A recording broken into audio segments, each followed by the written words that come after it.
Chers amis, bonjour, très heureux de vous retrouver dans cette nouvelle prévision et analyse météorologique pour ces prochains jours et en particulier de la semaine prochaine pour parler de cet ouragan Kirk qui menace la France, sa direction par sa trajectoire et même potentiellement par son intensité. On en reparle juste après déjà, on va donc aborder les prévisions beaucoup plus classiques de ces prochains jours à l'échelle du pays. Mais pour ça, comme vous le savez, j'analyse avec mon bagage qui est les modèles pour prévoir grâce à la synoptique et au centre d'action sur l'Europe et le Nord-Atlantique. Donc déjà la situation de ce soir, comme vous le savez, c'est donc que sur la France, la goutte froide beaucoup plus proche de la Méditerranée qui véhicule ce flux de nord-est en général sur la France. Donc ça, je vais pas y revenir très longtemps, ça fera donc baisser les températures. Donc un temps beaucoup plus frais dès demain et samedi matin notamment, et même jusqu'à dimanche matin sur l'est du pays uniquement. Des minima qui pourront chuter parfois 2-3 degrés sur l'est du pays entre demain matin, mais surtout pour samedi matin. Des maximales qui seront quand même plutôt proches des normales de saison, même si elles seront un petit peu en dessous malgré le soleil qui sera bien présent demain et samedi sur bon nombre de régions. Donc un temps très frais, notamment en matinée, mais sec. Un temps donc classique pour un automne. Mais donc ce samedi, malgré tout, vous savez, donc le complexe dépressionnaire progressivement prend de la place sur l'Atlantique. Voilà, et donc progressivement, la dorsale commence à remonter. Alors, elle n'est pas encore bien sur la France.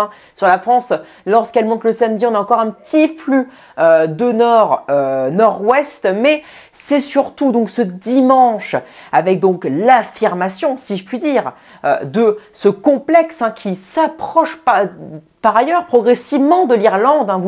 Vous le voyez bien avec un resserrement quand même assez costaud de 965 hectopascales pour dimanche. Donc ça va donc forcer, ça va donc accélérer le flux de sud en plein sur la France d'ici dimanche. Et donc dimanche, effectivement, on aura donc un temps alors plutôt sec sur bon nombre de régions, même si sur le quart nord-ouest, on va y revenir, ce ne sera pas sec, mais on aura surtout un temps très doux. Mais regardez, vu que ce complexe sera quand même assez grand, et donc malgré tout, progressivement, il va donc s'approcher du nord de la France, de la Bretagne.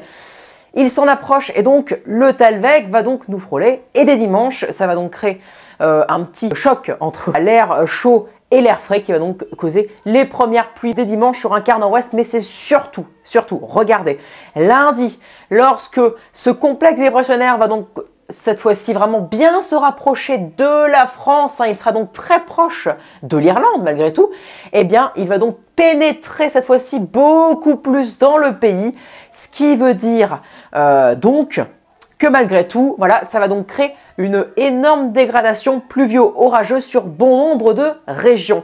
Et même, d'ailleurs ça c'est les tendances que l'on voit sur bon nombre de modèles, mais surtout sur GFS, et ça pourrait arriver, c'est très important aussi. Alors ça n'a pas de lien avec l'ouragan Kirk, on va y revenir juste après, mais regardez, entre lundi soir et mardi matin notamment, entre le choc, si je puis dire, entre l'air chaud du Maghreb et l'air beaucoup plus frais et humide de ce complexe dépressionnaire, ça va donc créer un épisode cévenol à surveiller de très près. On n'a pas encore beaucoup d'infos, nous sommes que jeudi, c'est dans à peu près 4 voire plutôt 5 jours, mais un épisode cévenol parfois conséquent, enfin potentiellement conséquent, avec des cumuls pouvant atteindre 200 à 250 mm, ce n'est pas à exclure, donc sur les Cévennes évidemment, et même potentiellement en remontant jusque sur les Alpes avec des cumuls donc beaucoup moindres évidemment, mais attention quand même, on pourrait parler d'un 50 à 80 mm. Mais donc sur les Cévennes, attention entre donc le lundi 7 en soirée et mardi 8 octobre en matinée, un épisode cévenol est largement possible. Donc les intempéries au final, alors pas forcément venteuses, même pas du tout venteuses jusqu'à mardi, mais elles commenceront à démarrer sous forme de pluie parfois intense, notamment vers les Cévennes et en remontant jusque sur les Alpes. Et d'ailleurs, la région PACA sera elle aussi sûrement concernée par des cumuls assez notables qui pourront faire ruisseler, voire déborder les cours d'eau, etc., parce qu'il a bien plu quand même ces dernières semaines, comme vous le savez. Mais donc, le mardi 8 octobre, l'ouragan Kirk, alors qui sera déjà beaucoup plus atténué, je rappelle qu'il a actuellement Voilà, donc je commence la prévision de Kirk. Il est en catégorie 3, il va donc passer en catégorie 4, c'est confirmé d'ici à vendredi 2 heures. Et il pourrait rester en catégorie 4 jusqu'à dimanche prochain. Donc une catégorie bien majeure avec des vents moyens à 10 mètres d'altitude d'environ 220 km/h. Bien que ce matin, c'était prévu qu'il monterait avec des rafales, enfin que ça pourrait monter à des rafales de 240 voire 250 km/h, frôlant donc la catégorie 5. Dans tous les cas, ce qui est sûr, c'est que la catégorie 4 sera atteinte entre vendredi de la nuit prochaine et dimanche prochain.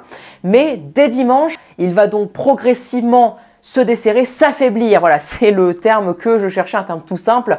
Il va donc s'affaiblir progressivement jusqu'à donc mardi 8 octobre, potentiellement passer en catégorie 1. Voilà, alors c'est pas encore sûr, mais regardez donc sur l'Atlantique, il est ici le 8 octobre. Il est donc nettement monté, hein, il est proche de nos latitudes, hein, malgré tout. Donc il est encore loin de chez nous, mais à nos latitudes, donc il est suffisamment haut pour ensuite nous concerner. Et regardez donc le 8 octobre.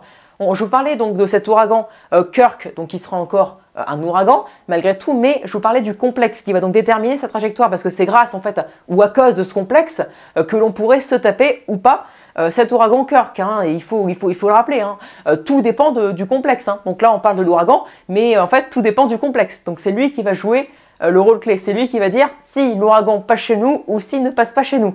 Ce complexe, donc, en l'occurrence, j'avais dit donc plus il serait vers le nord et vers l'ouest, plus il ferait remonter l'ouragan beaucoup plus rapidement, nous véhiculant donc davantage un flux de sud, beaucoup plus doux, toujours restant en limite vu qu'il serait proche, mais certainement pas venteux. Venteux à la rigueur sur l'Irlande et surtout vers l'ouest de l'Irlande. Ou alors soit ce complexe serait beaucoup plus proche de l'Irlande, alors en l'occurrence là, ce mardi, il sera carrément sur l'Irlande, hein, voilà, à 995 hectopascales, ce qui forcera donc, et oui, cet ouragan Kirk à venir monter progressivement, mais monter, au final, pas forcément monter beaucoup, parce qu'il pourrait carrément venir entre les côtes bretonnes et le sud de l'Angleterre, donc suffisamment bas pour créer quand même une potentielle tempête forte entre la Bretagne et l'ensemble des côtes de la Manche. Mais attention, c'est le run de GFS.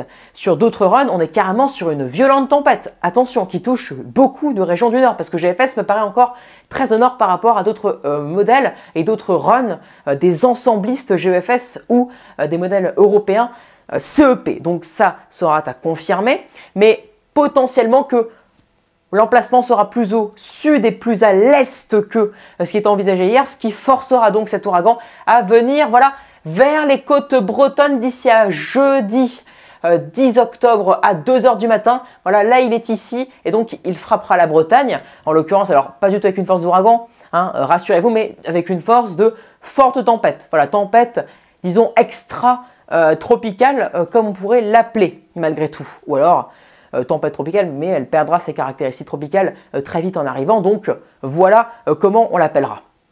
Mais donc, ça c'est le scénario, comme je vous le dis, de GFS, qui n'est pas confirmé du tout.